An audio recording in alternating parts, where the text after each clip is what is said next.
कर्मवीर जंगल मन की बात, रेडियो कर्मवीर हम हैं आपके साथ। रेडियो कर्मवीर जनगण मन की बात।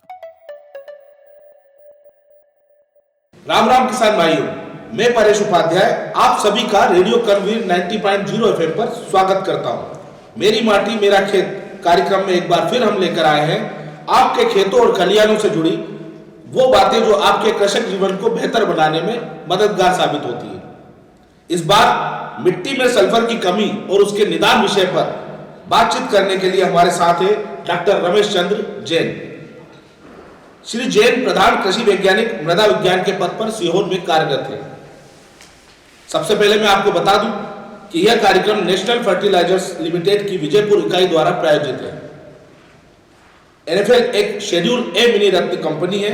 जो रसायन और उर्वरक मंत्रालय के तहत सार्वजनिक क्षेत्र का सबसे बड़ा संगठन और देश में नाइट्रोजन उर्वरक का सबसे बड़ा उत्पादक है। किसानों का मित्र, राष्ट्र का गौरव। तो सबसे पहले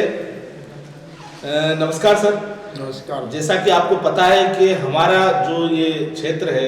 इसके आसपास की मिट्टी वैसे तो बहुत उपजाऊ है, लेकिन इसमें एक बड़ी जो समस्या है वो है सल्फर की कमी की समस्या। तो इस सल्फर की कमी को दूर करने के लिए, उसको बेहतर बनाने के लिए, उस मिट्टी को उर्वरक बनाने के लिए और उपज को बढ़ाने के लिए बहुत सारी प्रक्रिया करनी पड़ती है। तो सबसे पहले हम जानते हैं कि आखिर ये सल्फर का महत्व क्या है, ये मिट्टी के लिए कितना जरूरी होता है और इससे उपजाऊ क्षमता पर क्या प्रभाव पड़ता है। सबसे पहले मैं रेडियो कर्मवीर के सभी श्रोता,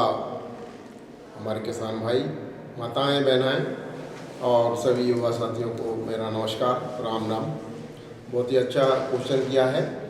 जैसे कि हम जानते हैं कि किसी भी पौधे की जीवन चक्र पूरा करने के लिए पौधों को 17 पोषक तत्वों की आवश्यकता होती है और सल्फर उनमें से एक महत्वपूर्ण तत्व होता है। पहले ये सेकेंडरी पोषक तत्व कहलाता था, लेकिन आजकल इसकी कमी को देखते हुए अब ये प्राथमिक पोषक तत्व हो गया है। जिस प्रकार की 14 अन्य पोषक तत्व आवश्यक होते हैं, चूँकि 3 पोषक तत्व कार्बन, हाइड्रोजन और ऑक्सीजन ये हमें नेचर से नेचुरली प्राप्त हो जाते हैं, तो 14 में से ये एक महत्वपूर्ण पोषक तत्व सल्फर है। और इसकी कमी या अधिकता जो भी हो रही है, इसका एकमात्र कारण हमें मृदा का विश्लेषण अवश्य करवाना चाहिए 3 वर्ष में एक बार, और किसी अच्छी स्थापित लैब से करवाना चाहिए। तभी हम सल्फर की कमी है या इसका मध्यम स्तर है मिट्टी के अंदर या उच्च स्तर है, कहीं कहीं हो सकता है। लेकिन मेरी जानकारी अभी तक के अनुभव में, चूँकि ये एरिया तिलहनी फसलें ज़्यादा हमारे किसान भाई ले रहे हैं और निश्चित तौर पे तिलहनी फसलों में तेल की मात्रा बनती है, तो उसके कारण मिट्टी से ज़्यादा अवशोषण सल्फर का हो रहा है और इसी के कारण इस महत्वपूर्ण पोषक तत्व की कमी हमारी ज़मीनों में आ गई है। तो मिट्टी में कितना सल्फर होना चाहिए और इसको मापने का तरीका क्या होता है। देखिए, जब हम मृदा विश्लेषण करते हैं, उसकी प्रोसेसिंग करते हैं और प्रोसेसिंग करने के बाद जब हम ने पाया अनुभव और प्रयोगों के माध्यम से, तो यदि 14 से 15 ppm, 12 से 14 ppm सल्फर यदि मिट्टी में पाया जाता है तो ये पर्याप्तता की श्रेणी में आंका जाता है। लेकिन आमतौर पर यहाँ की जो मिट्टियाँ हैं उनमें 10 ppm, कहीं 7 ppm से कम सल्फर, उपलब्ध सल्फर मिट्टी में पाया जाता है और जो कि इसकी कमी को दर्शाता है। और जहाँ तक इसको मापने की है, तो मापना के लिए हम जब पूरी प्रोसेसिंग कर लेते हैं तो इसको 2 प्रकार से मापा जा सकता है। एक तो कैलोरीमेट्रिक जो मेथड है उसको उपयोग करके, स्टैंडर्ड मेथड है इंटरनेशनली, और दूसरा आपका स्पेक्ट्रोफोटोमीटर। इनका उपयोग करके हम टर्बिडिटी मेट्रिक एक मेथड होती है जिसमें हम बोरान और कैल्शियम का उपयोग करते हैं, उसके माध्यम से इसको अलग वेवलेंथ पे रिकॉर्ड करते हैं। अब ये जो मिट्टी की उर्वरकता है, इसको बढ़ाने या हम उसको इस तरीके से कहें कि फसल का उत्पादन बढ़ाने के लिए सल्फर का किस तरीके से हमको, मतलब कितना उपयोग करना चाहिए, कितना होना चाहिए इसमें। तो ये आजकल जैसे मैंने बताया कि कमी तो आ की गई है, तो यदि जब तक किसान विश्लेषण नहीं करता तो कम से कम वो जब फसलों की बोनी आने वाले सीजन में करे तो 20 किलोग्राम प्रति हेक्टेयर अवश्य डालें। और विश्लेषण करवाने के बाद एग्जैक्ट स्थिति उसे ये पता पड़ जाएगी कि वास्तव में इसका स्तर बहुत ही मतलब नीचे चला गया है या मध्यम है। कई पैच ऐसे हो सकते हैं जहाँ उच्च हो सकता है, तो उसके आधार से हम फिर कटौती बताएंगे। यदि मध्यम कम है तो हमें जो ऑलरेडी सिफारिश की हुई इस जोन के लिए मात्रा है सल्फर की, उसमें 25% की वृद्धि करके देते हैं। 20 किलो देते हैं तो 25 kg पर हेक्टेयर देना पड़ेगा, 25% की वृद्धि। यदि इसका स्तर मध्यम पाया जाता है तो सिफारिश की मात्रा है 20 किलो प्रति हेक्टेयर, उसको हमें देना होगी। यदि उच्च स्तर जो कि बिल्कुल जिसकी संभावना बहुत कम होती है लेकिन कदाचित कहीं पाया जाता है तो हमें सिफारिश की हुई जो सल्फर की मात्रा है 20 kg पर हेक्टेयर उसमें 25% की कमी करके हमको देना पड़ेगा, अर्थात 15 किलोग्राम प्रति हेक्टेयर सल्फर में देना चाहिए अच्छी उपज के लिए। ये तो समझ में आ रहा है कि सल्फर की कमी से हम कैसे बच सकते हैं क्या, लेकिन इससे नुकसान क्या होता है? किसान भाइयों को कई बार ये बातें समझ नहीं आती कि जो हमारे उर्वरक क्षमता है या जो चीज़ें हैं उसका हम पर किस तरीके से प्रभाव पड़ रहा है। तो इसका मतलब ये क्या फ़र्क पड़ता है फसल की उत्पादकता या उसकी उर्वरकता में, क्या दिक्कतें क्या परेशानियां आती है? किसान भाइयों को मैं बताना चाहूँगा कि जैसे मैंने कहा कि मिट्टी एक जीवित माध्यम है, ठीक हमारे जैसी ही उसकी प्रक्रिया होती है, बस उसकी भाषा को हमको समझना चाहिए और कई किसान समझते हैं। तो जैसे हमारे हेल्थ के लिए ज़रूरी होता है किसान भाई या हमारे युवा साथी या माताएं बहनें जो अपना डाइट लेती हैं, भोजन लेती हैं, वो सुबह दोपहर शाम लेती हैं, उनका प्रकार अपने अपनी चॉइस के अनुसार होता है। लेकिन पूरे दिन और रात में जो उनका भोजन की जो श्रेणी होती है, साइकिल होती है, लेते प्रतिदिन है और कोशिश ये करते हैं कि इनमें जो पोषण की ज़रूरत एक आदमी को पड़ती है उसकी पूर्ति हो जाए। उसके स्रोत भिन्न भिन्न हो सकते हैं। इसी तरह से किसी भी पौधे की समग्र वृद्धि के लिए ये 16 हम ये नहीं कह सकते कि एक ही पोषक तत्व, 17 ही पोषक तत्व, पहले 16 आवश्यक थे, अब आज एक और बढ़ गया निकल, तो इन 17 पोषक तत्वों का बैलेंस संतुलन मिट्टी में होना चाहिए। यदि एक का भी यदि 16 तत्व उपस्थित है और एक नहीं है तो निश्चित तौर पे आपकी फसलों की वृद्धि में सबसे पहले कमी होगी, उनकी ग्रोथ में, फिर फूल कम आएंगे उस रेशो में और उसी रेशो में फलियाँ कम बनेगी और फलियाँ जितनी बनेगी उनमें दानों की संख्या बढ़ जाएगी। तो ये संतुलन प्रयोग जब उर्वरकों का करेंगे तो इसमें बिल्कुल पक्का है। कंपेरिजन में हमने जो वर्षों प्रयोग किया उसी के आधार पे हम बता रहे हैं कि आपने एक भी न्यूट्रिशन यदि कम है और उस पर आपने ध्यान नहीं दिया, और वो ध्यान जब ही दे सकते हैं जब हमारे किसान भाई जहाँ फ्री पे इसकी मृदा के विश्लेषण होती 3 वर्ष में एक बार कारगर है ये रिपोर्ट, तो इस पे जरूर ध्यान दें। 3 वर्ष में एक बार अपने खेत की मिट्टी की जांच करा लें और जो भी पोषक तत्व की कमी है उसकी पूर्ति हमें विभिन्न स्थितियों जो कि वैज्ञानिक ढंग से आपको बताया जाता है वो कर सकते हैं। और यदि आप अलग अलग पोषक तत्व विश्लेषण के बाद नहीं कर सकते, इतनी सक्षम नहीं है कई किसान भाई, तो मैंने आपको एक बायो सॉल्यूशन बताया था, वो बना लें, या गोबर की खाद या केचुए का खाद 1.5 टन से 3 टन, यदि अरहर और गन्ने की फसल है तो 3 टन दे सकते हैं। छोटी फसलें हैं रबी और खरीफ की, सोयाबीन हो, चना हो या कोई अन्य फसलें हों, उनमें 1.5 टन की दे सकते हैं। वर्मी कंपोस्ट के देने से लगभग कंप्लीट न्यूट्रिशन पौधे को मिलता है। एक ये नीम कोटिंग का भी यूरिया और ये सब भी, हाँ देखिए, नीम कोटेड यूरिया पहले क्या होता था, साधारण यूरिया होता था। साधारण यूरिया की क्या घुलनशीलता बहुत जल्दी मिट्टी में हो जाती थी और जैसे ही धूप निकली ये वाष्प बन के अमोनिया के रूप में लाश हो जाता, जिसकी हानि हो जाती थी, बहुत जल्दी घुलता था। अब उसमें नीम की कोटिंग हो गई तो इसका जो विलेयता गुणांक है वो बहुत कम हो गया, धीरे धीरे रिलीज करता है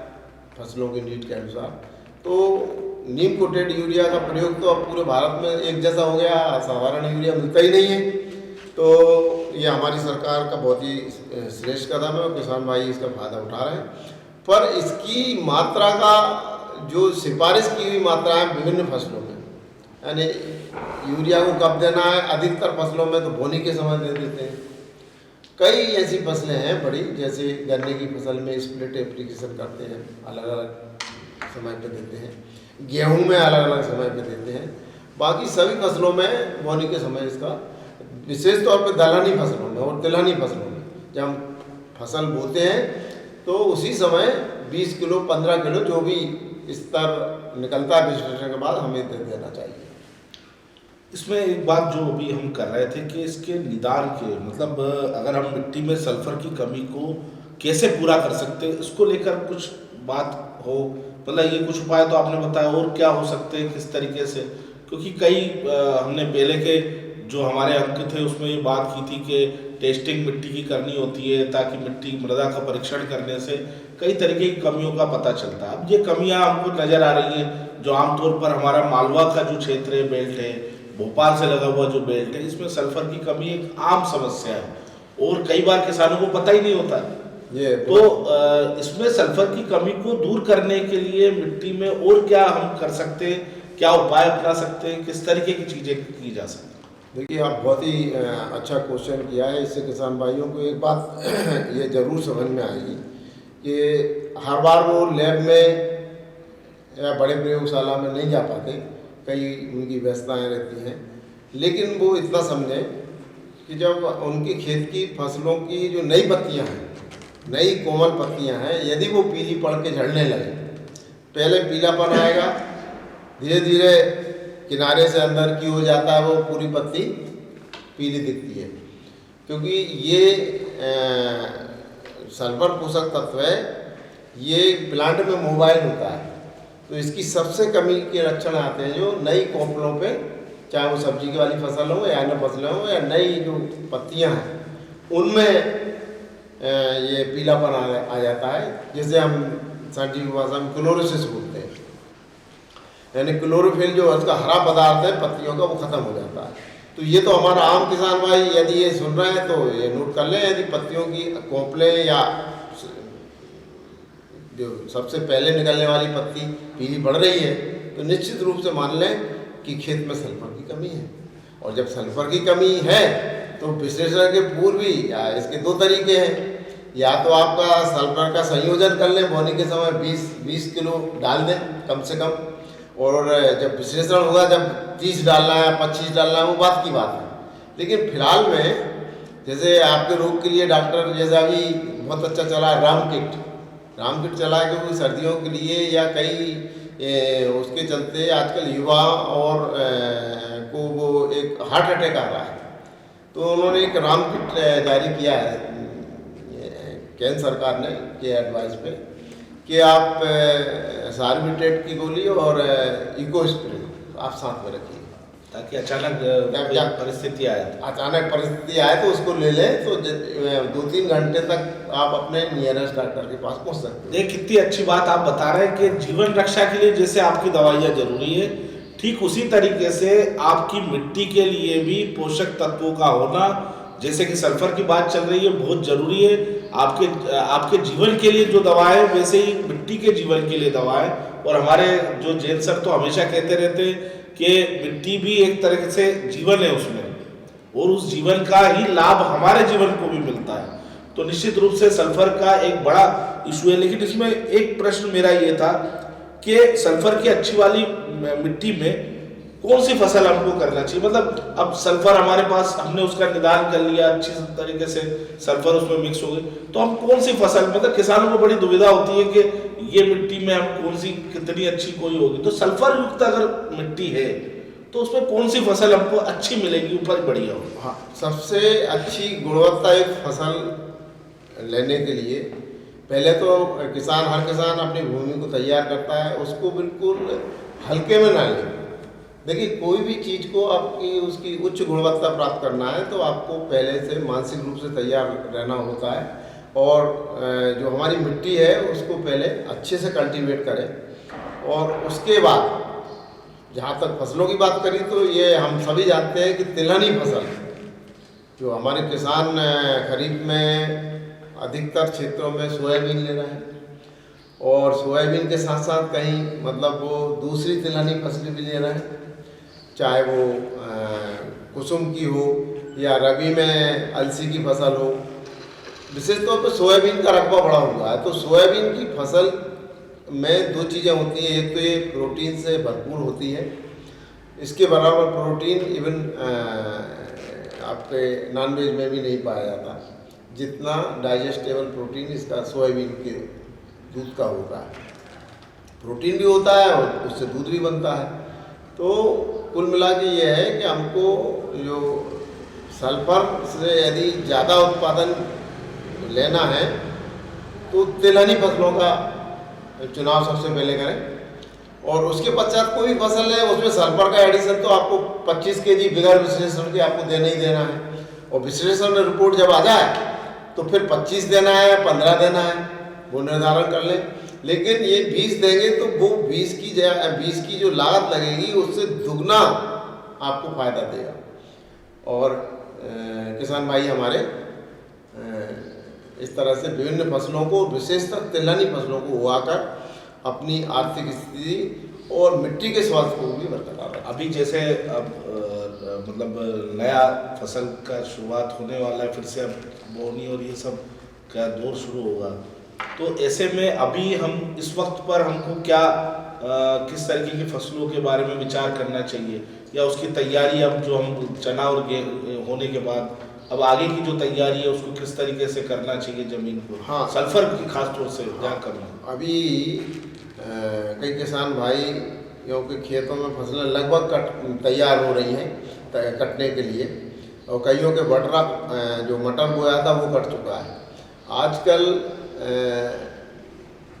भारत सरकार और मध्य प्रदेश सरकार और कृषि विभाग, हमारे विश्वविद्यालय ये चाहते हैं कि किसान का खेत खाली बिल्कुल बना रहे, मतलब खाली हो उसकी फटाफट प्रिपरेशन करें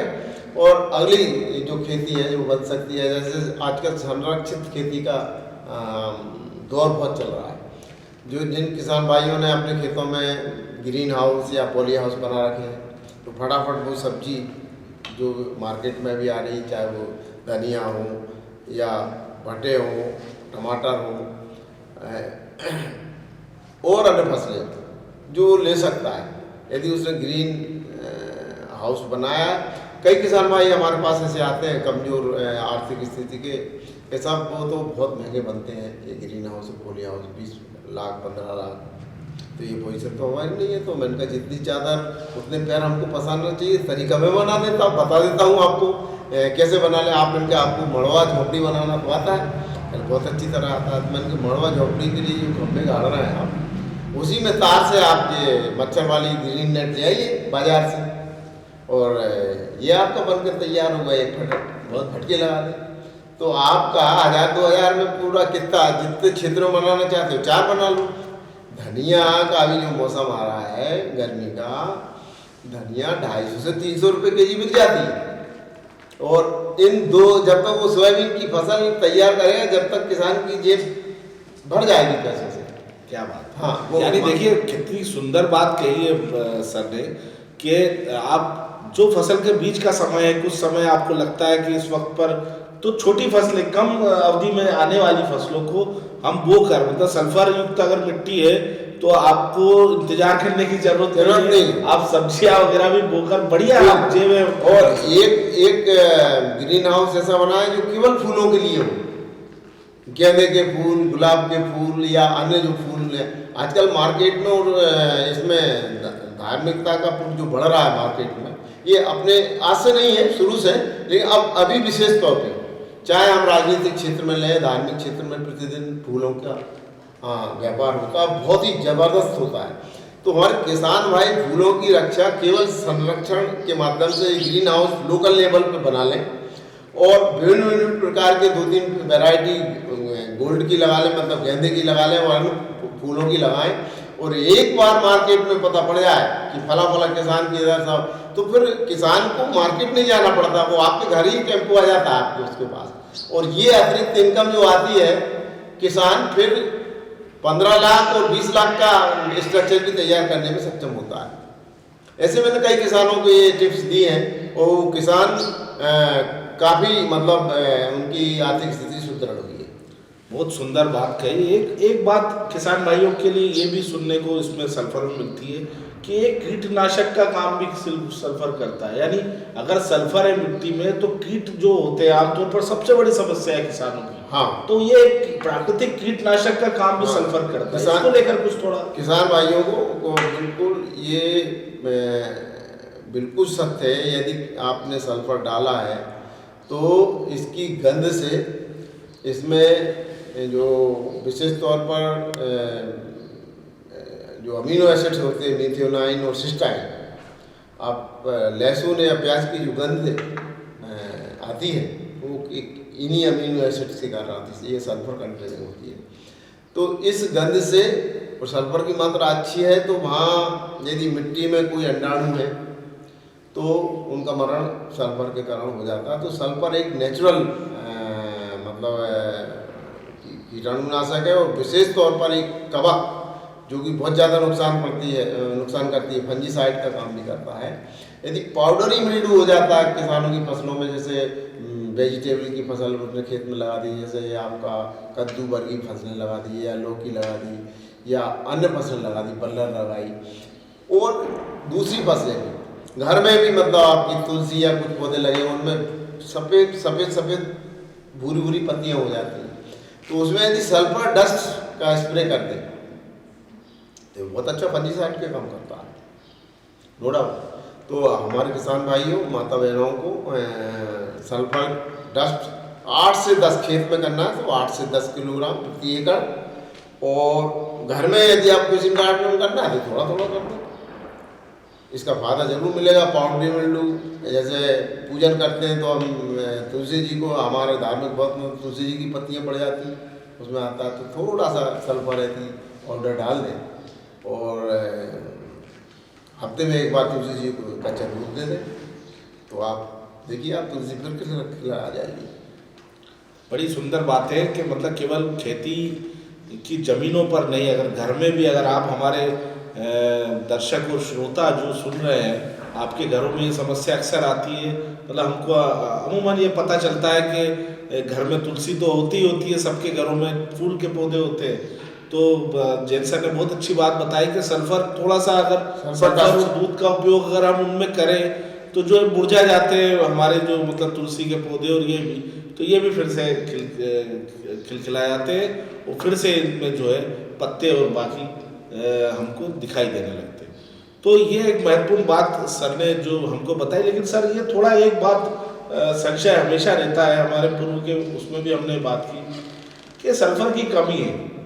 हमको ये तो पता चल रहा है कि हमारी मिट्टी में, क्योंकि ये तो आसपास के इलाकों में है, सल्फर की कमी है, लेकिन इसको बढ़ाने के लिए हमको परीक्षण कहाँ करने पड़ेंगे, कहाँ से मदद मिल सकती है, कौन लोग हमको इसमें मदद कर सकता है इस समस्या का निराकरण, क्योंकि किसान भाई का एक बड़ा आर्थिक उनका पक्ष बड़ा कमज़ोर होता है, उनके सामने समस्या होती है कि पैसा बहुत नहीं है,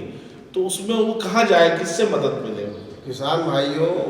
सभी माता बहनों और जो भी युवा साथी इस कृषि के कार्य से जुड़े हैं, मैं पुनः उनको स्मरण में ला रहा हूँ कि अभी कई जगह ऐसी हैं, चाहे वो सरकारी हो या ऑटोनोमस संस्थाएं हैं या आपका NFL ही है, ये किसानों के सैंपल अभी भी फ्री कर रहे हैं, और उप संचालक कार्यालय कृषि हर जिले में जो होता है वो आपके नमूने भी एकत्रित करवाता है, किस ढंग से करवाना चाहिए वो भी करवाता है, ग्रिड के अनुसार करवाता है। जैसे एक ग्रिड में 10 गांव आ गए तो केवल 10 सैंपल उसने कंपोजिट लिए और पूरे 10 गांव की मिट्टी को रिप्रेजेंट करता है वो विश्लेषण, और वो 3 साल कारगर होती है। तो आप संचालक कार्यालय में यहाँ पर आपका SC ST और बैकवर्ड किसान हैं, यदि आप एक आवेदन दें, अपनी मिट्टी के नमूने यदि आपको निकलवाना है उनसे या आपने निकाल लिए हैं सही विधि से, तो सीधे उन्हें 4 या 5 रुपये क्लेम करते हैं हम। और इनके लिए तो अभी फिर से मतलब फ्री कर दिया पूरा कि कोई कास्ट नहीं लगेगी और 15-20 दिन में आपको रिपोर्ट मिल जाएगी। आपको देखिए उनको जाके याद तो दिलाना पड़ेगा, जब तक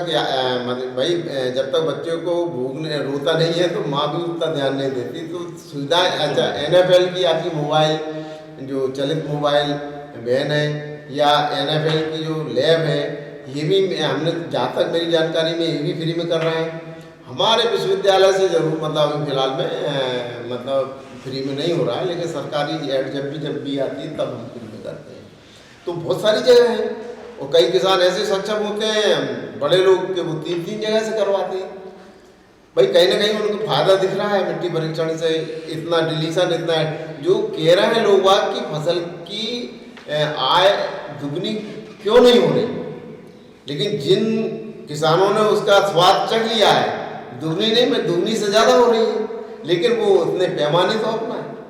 फसल की आय तो दुगनी होती है और आय दुगनी जब होगी जब हम उसकी लागत को घटाएंगे और समय पे एक्शन लेंगे।